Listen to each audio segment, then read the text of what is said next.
Mengalami gangguan jiwa, kuasa hukum keluarga terdakwa kasus perdagangan satwa dilindungi meminta proses hukum terdakwa segera dihentikan.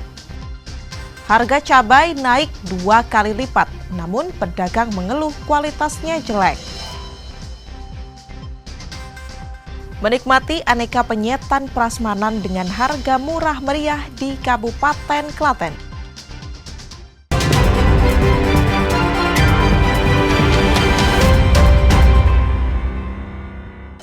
Saudara, apa kabar Anda hari ini? Selain 3 informasi tadi, sejumlah informasi menarik lainnya akan kami hadirkan untuk melengkapi Kompas Jateng hari ini. Selama 30 menit ke depan, Kompas Jateng menyajikan informasi independen dan terpercaya seputar Semarang, Jawa Tengah, dan Yogyakarta. Bersama saya, Gesi Lutfia.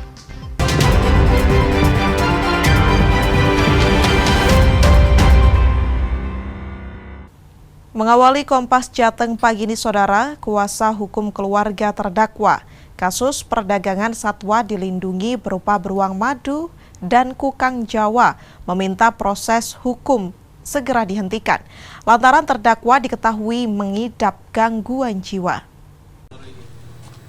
Kasus hukum yang menjerat seorang warga Kebumen berinisial AMK memicu keprihatinan keluarga dan kuasa hukum mengingat terdakwa memiliki riwayat gangguan kejiwaan dan pernah menjalani perawatan di RSUD Dr. Sudirman Kebumen dan RSJ Magelang.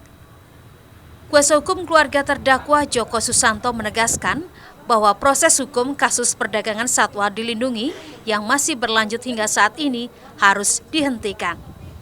Karena terdakwa AMK dengan gangguan jiwa kategori skizofrenia seharusnya menyelesaikan kasusnya bisa dilakukan dengan restoratif justice. Bahwasanya anak dari klien kami menderita kejiwaan, pernah dirawat inap selama 2 minggu, dirawat jalan di RSJ Magelang, dan membuktikan penyakit kejiwaan anak dari klien kami cukup serius, harusnya bisa dientaskan.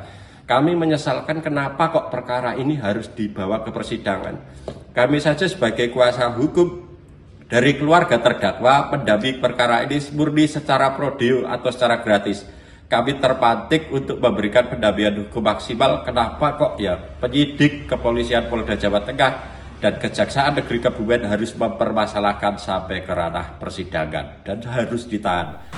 Kepala Desa Wonosari membenarkan jika terdakwa AMK adalah warganya yang mengalami gangguan jiwa yang diketahui menyukai hewan jenis reptil. Saya sebagai Kepala Desa Wonosari terkait kasusnya Opian, karena Opian itu kena gangguan jiwa, ya mohon segera diselesaikan dengan damai. Itu memang ada surat kuningnya? Ada, dari Rumah Sakit Jiwa Magelang. Oh, yang di RSJ Magelang, betul. Resmi surat kuning itu ya? Resmi, betul. Berarti ini kalau kasusnya terkait apa? Ini kasusnya terkait dengan jual beli hewan terlindungi, terlarang. Itu dia diarahkan atau sekedar apa perannya? Peran dari Opayanya emang pada saat itu emang dia menyukai reptil, tapi mungkin beliaunya tidak tahu terkait hewan yang pada saat itu terlindungi oleh undang-undang.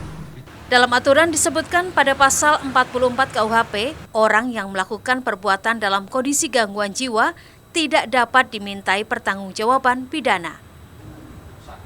Senat Puji, Kompas TV, Semarang, Jawa Tengah.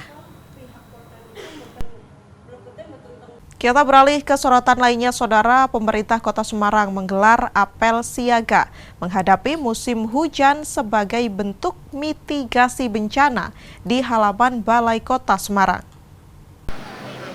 Apel siaga yang dilakukan petugas gabungan dan sukarelawan untuk mengantisipasi serta memitigasi potensi bencana alam seperti banjir dan tanah longsor bersamaan dengan datangnya musim hujan.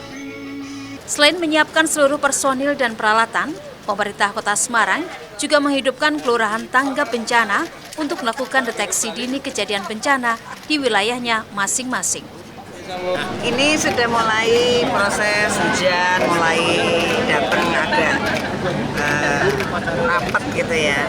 Dan ini sudah waktunya, maka kemudian dikukuhkan hari ini forum pengurangan resiko bencana. terdiri dari berbagai macam unsur.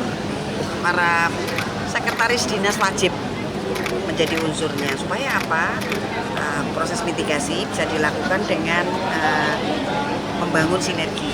Kemudian jika terjadi bencana pun penanganannya akan juga lebih cepat karena ini lintas OPD.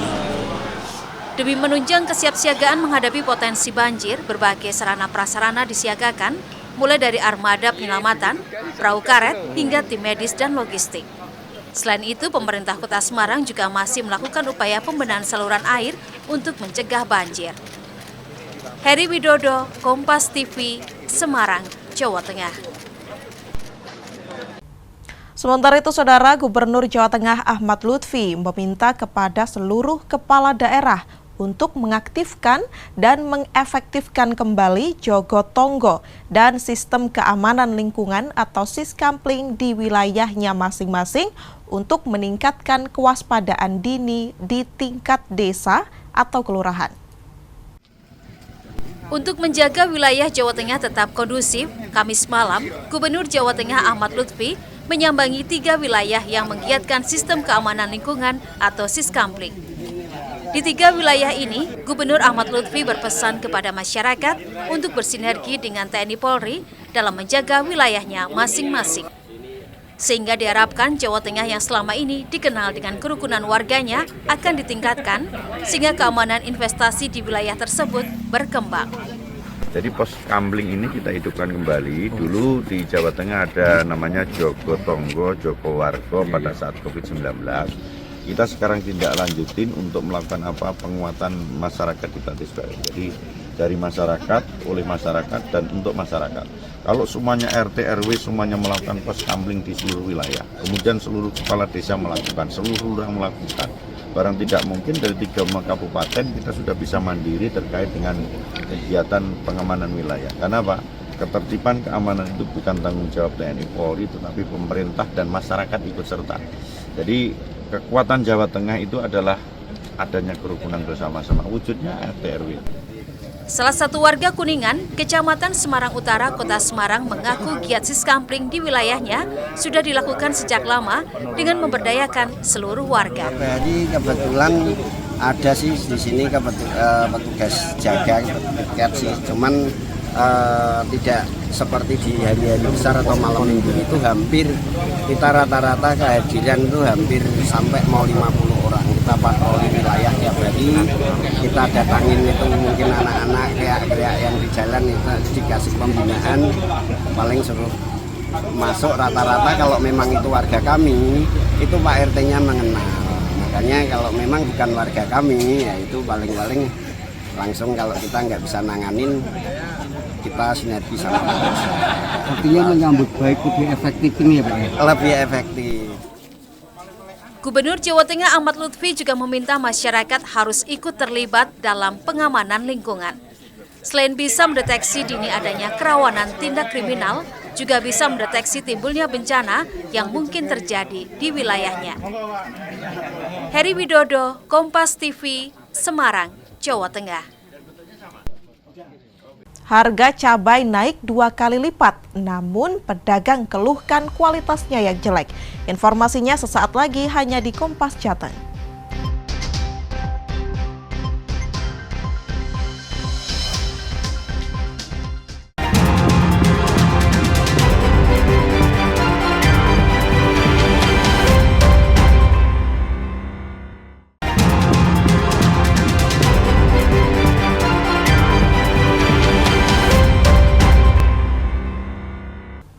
Terima kasih Anda masih di Kompas Jateng bersama saya, Gesi Lutfia. Gubernur Jawa Tengah Ahmad Lutfi meminta kepada Bupati, Wali Kota, dan Ketua DPRD se-Jawa Tengah untuk tidak menaikkan tunjangan pimpinan dan anggota DPRD. Lutfi juga meminta masing-masing Bupati dan Wali Kota melakukan rapat bersama DPRD setempat untuk mengevaluasi tunjangan. Rapat tertutup yang dipimpin oleh Gubernur Jawa Tengah Ahmad Lutfi berlangsung selama 2 jam di Gedung B Lantai 5 Kompleks Kantor Gubernur Jawa Tengah Kota Semarang, Kamis siang. Rapat yang dihadiri oleh seluruh kepala daerah dan DPRD dari 35 kabupaten kota se-Jawa Tengah membahas beberapa topik penting, salah satunya adalah mengenai tunjangan anggota DPRD. Adapun yang menjadi sorotan masyarakat Jawa Tengah dan menuai kritik adalah tunjangan perumahan. Pasalnya tunjangan rumah anggota dewan mencapai 79 juta rupiah. Angkanya lebih tinggi dibandingkan dengan tunjangan DPR RI. Gubernur Jawa Tengah Ahmad Lutfi menegaskan tidak ada kenaikan tunjangan pimpinan dan anggota DPRD dan menyerahkan kebijakan penurunan jumlah tunjangan kepada masing-masing kepala daerah. Kita himbau untuk tidak ada kenaikan terkait dengan tunjangan. Itu kita pastikan. Kemudian besaran tunjangan itu kita kasih waktu 1 minggu para bupati wali kota untuk melakukan rapat dengan DPRD-nya masing-masing, disesuaikan dengan kemampuan wilayahnya masing-masing. Oke, intinya itu. Oke. Pak, berarti dimungkinkan akan ada penurunan tunjangan juga ya Pak? Ya, nanti terserah dari bupati wali kotanya masing-masing. Sementara itu, Ketua DPRD Jawa Tengah Sumanto mengatakan setiap daerah akan melakukan apresial atau penaksiran nilai untuk menentukan besaran tunjangan, termasuk tunjangan perumahan. Ada appraisal, nanti tadi sudah sampaikan, jadi 1 minggu nanti ada evaluasi, ini kan mau dievaluasi. DPRD mau juga mengevaluasi itu. Jadi sudah nanti 1 minggu akan kita lihat berdasarkan appraisalnya, karena itu di daerah-daerah yang tempatnya lain-lain, nanti kita ambil yang lebih.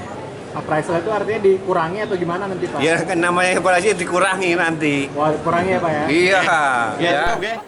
Untuk diketahui, tunjangan anggota DPRD Jawa Tengah disorot usai terungkap tunjangan anggota DPR RI yang dianggap bernilai fantastis. Cinawi Rana Putri, Kompas TV, Semarang, Jawa Tengah. Informasi lainnya, Saudara, pabrik baterai litium untuk mobil listrik asal Tiongkok kembali investasi di kawasan ekonomi khusus atau KEK Industropolis Batang, Jawa Tengah.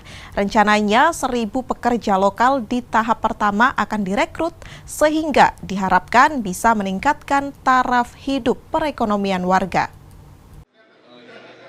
Pendirian pabrik baterai litium untuk mobil listrik ditandai dengan perjanjian pemanfaatan tanah industri antara KEK Industropolis Batang dan PT LBM Energi Baru Indonesia Batang. Penandatanganan dilakukan oleh Ngurah Wirawan, Direktur Utama KEK Industropolis Batang, dan Washington Feng, CEO PT LBM Energi Baru Indonesia Batang di ballroom Gedung Pengelola Kawasan Ekonomi Khusus Industropolis Batang. Investasi tahap pertama senilai 1,5 triliun rupiah akan berdiri di atas lahan seluas 31,72 hektar dan dibagi dalam 3 fase pengembangan. Proyek ini diproyeksikan menyerap hingga 1.000 tenaga kerja lokal dengan rencana operasional pada Juni 2026. Ini kan proyek strategis nasional, jadi memang ada beberapa instrumen hukum regulasi yang diberikan kepada Batang sehingga bisa cepat dibangun dan bisa langsung efektif digunakan lahannya. Gitu ya. Jadi ini ada dukungan pemerintah luar biasa. Mulai dari Sementara PJ Sekda Kabupaten Batang Sri Purwaningsih menyebut dengan bertambahnya pabrik di kawasan industri bisa membuat perekonomian warga meningkat. Ini ada masukan-masukan dari pajak ya, dari sektor PBB, rumah makan, kemudian yang lain. Dan tentunya nanti kalau di sini sudah ada hotel, itu juga masuk. Ya, hotel dan yang lain. Banyak sekali masuk nanti. Dengan bertambahnya pabrik baterai litium untuk mobil listrik, total sudah ada 35 pabrik yang ada di kawasan industri Batang. Ari Himawan, Kompas TV, Batang, Jawa Tengah. Yang juga menjadi sorotan pagi ini, Saudara, harga cabai di Kota Semarang naik hingga 2 kali lipat. Kualitas cabai yang dijual pun kurang bagus karena banyak yang kering dan juga busuk. Pantauan di Pasar Peterongan Kota Semarang, harga cabai merah keriting per tanggal 12 September naik 2 kali lipat dari semula Rp28.000 per kilogram menjadi Rp55.000 per kilogram. Sedangkan cabai rawit merah atau rawit setan dan cabai hijau yang semula harganya Rp25.000 per kilogram naik Rp30.000 per kilogram. Pedagang tidak hanya mengeluhkan sepinya pembeli imbas dari naiknya harga cabai, namun kualitas cabai juga kurang bagus karena banyak yang kering dan busuk. Kemarin harga jual 50, sekarang kisaran 53 sampai 55 per kilo cabai keriting ya. Kalau yang cabai rawit merah masih sama sih 28 sampai 30 harga jualnya. Ya yang biasa beli 1 kilo agak dikurangi sih. Yang buat jualan juga gitu, kok naik langsung banyak. Ya kita juga ini bingung juga, nyatanya kita ngambilnya naik ya kita naikin. Terus Pak, katanya kan cabai sekarang kualitasnya ya Pak ya kering dan juga busuk, itu Bapak sendiri rugi atau gimana Pak? Ya kalau masalah itu ya agak turun juga ya.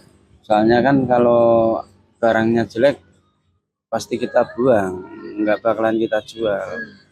Ya mengurangi juga sih, mengurangi juga. Tanya harga cabai yang naik, harga bawang merah dan bawang putih juga naik hingga Rp5.000 per kilogram. Gesi Lutfiah, Dedi Stio, Kompas TV, Semarang, Jawa Tengah. Sementara itu, Saudara, melambungnya harga jual cabai menjadi keluhan masyarakat termasuk para penjual bumbu giling. Seperti penjual bumbu giling di Pasar Bulu Kota Semarang yang merasakan imbas kenaikan harga cabai. Bahkan mereka juga merasakan omsetnya merosot. Ya Saudara, kenaikan harga cabai yang hampir 2 kali lipat ini tidak hanya berpengaruh terhadap para pembelinya secara langsung saja, namun juga berpengaruh bagi para penggiling bumbu di Pasar Bulu Kota Semarang. Nah, Anda bisa menyaksikan di belakang saya ada pusat penggilingan bumbu di Pasar Bulu Kota Semarang, dan tadi sempat saya juga berbincang-bincang dengan para pemiliknya, Saudara, bahwa mereka ini mengeluhkan harga cabai yang cukup tinggi di masa sekarang. Karena selain mempengaruhi minat para pembeli bumbu, mereka juga harus meracik ulang bumbu-bumbu untuk menjaga kualitas daripada harga dan juga keuntungan yang mereka peroleh. Di mana jika biasanya jumlah cabai yang digunakan ini bisa hampir 90%, maka dikurangi sekitar 10% untuk tetap menjaga keuntungan yang mereka peroleh. Selain itu, para pedagang atau penggiling cabai juga menyebut bahwa biasanya mereka ini per hari bisa mencapai 10 kg yang diperjualbelikan, namun saat ini turun hingga 4 kg begitu. Jadi perharinya hanya 6 atau 7 kg yang bisa diperjualbelikan di Pasar Bulu ini. Nah, oleh karena itu harga cabai ternyata tidak hanya berdampak begitu ya pada kami para pembeli untuk memasak di rumah, namun juga bagi para penjual bumbu olahan yang sudah jadi seperti penggilingan bumbu. Dari Semarang, Gesi Lutfiah, Senot Puji, Kompas TV, Jawa Tengah melaporkan. Menikmati aneka penyetan prasmanan dengan harga murah meriah di Klaten. Nantikan informasinya usai jeda pariwara berikut ini.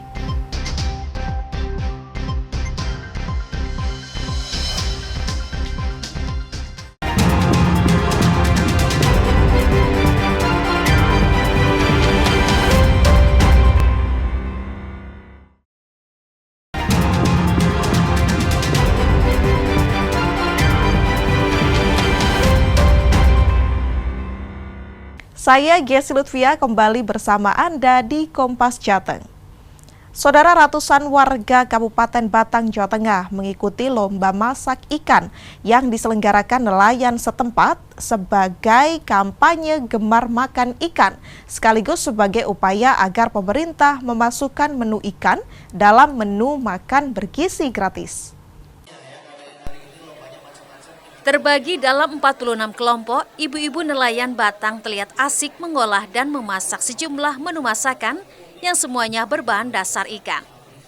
Para peserta hanya cukup membawa peralatan memasak dan bumbu, sementara bahan dasar ikan semuanya disediakan oleh panitia. Para peserta bebas membuat masakan berbahan dasar ikan, mulai dari olahan semur, rica-rica hingga menu tradisional. Perlombaan ini akan dinilai dari rasa dan penyajiannya.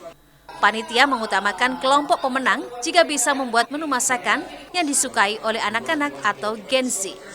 Ini masak rica-rica pindang.